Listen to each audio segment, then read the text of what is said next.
ஆங்கில எழுத்தில் எழுதுறது, இந்தி சொற்களை ஆங்கிலத்தில் எழுதினா இந்தி மட்டும் தெரிஞ்சவர்களுக்கு படிக்க முடியாது. ஆங்கிலம் மட்டும் தெரிந்தவர்களுக்கு பொருள் புரியாது. இப்போ யாருக்காக பேர் வச்சுருக்காங்க இந்த மாதிரி? நான் சவால் விட்டு சொல்கிறேன், யாராவது ஒருத்தர் இங்கே ஜி ராம் ஜி அதனுடைய விளக்கத்தை சொல்ல முடியுமா?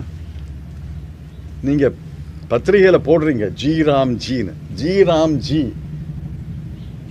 எந்த இந்தி சொற்களை அது குறிக்கிறதுன்னு யாராவது சொல்ல முடியுமா? அந்த ஜி என்ன, ஆர் என்ன, ஏ என்ன, எம் என்ன, ஜி என்ன, யாராவது சொல்ல முடியுமா? நீங்கள் பத்திரிகையாளர்கள் தினமும் எழுதுறீங்க, ஆனால் உங்களாலேயே சொல்ல முடியலை. பல எம்பிக்கள் இது என்ன பொருள்னு கேட்குறாங்க. ரெண்டாவது, இந்த திட்டத்தில் பெரிய பிழைகள் இருக்கின்றன. முதல்ல கேரண்டியே கிடையாது. மத்திய அரசு கேரண்டியும் கிடையாது, மாநில அரசு கேரண்டியும் கிடையாது. ஒன்று. ரெண்டாவது, ஊதியத்துக்கு மத்திய அரசே முழு பொறுப்பு. பொருள்களுக்கு மத்திய அரசு 90% பொறுப்பு, மாநில அரசு 10% பொறுப்பு. இப்போ ஊதியத்துக்கும் பொருளுக்கும் மொத்த செலவில் 40% மாநில அரசுகள்னா, மாநில அரசுகளில் ஏற்கனவே நிதி ஆதாரங்கள் குறைந்த மாநிலங்கள் தான் இந்தியாவின் எல்லா மாநிலங்களும்.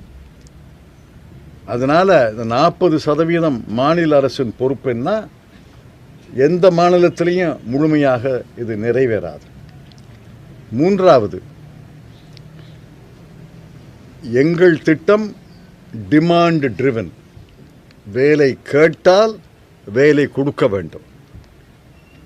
இவர்கள் திட்டம் சப்ளை ட்ரிவன். வேலை கொடுத்தால்தான் வேலை கேட்க முடியும். மத்திய அரசு தான் ஒரு மாநிலத்தில் எந்த மாவட்டங்களில், எந்த ஒன்றியங்களில்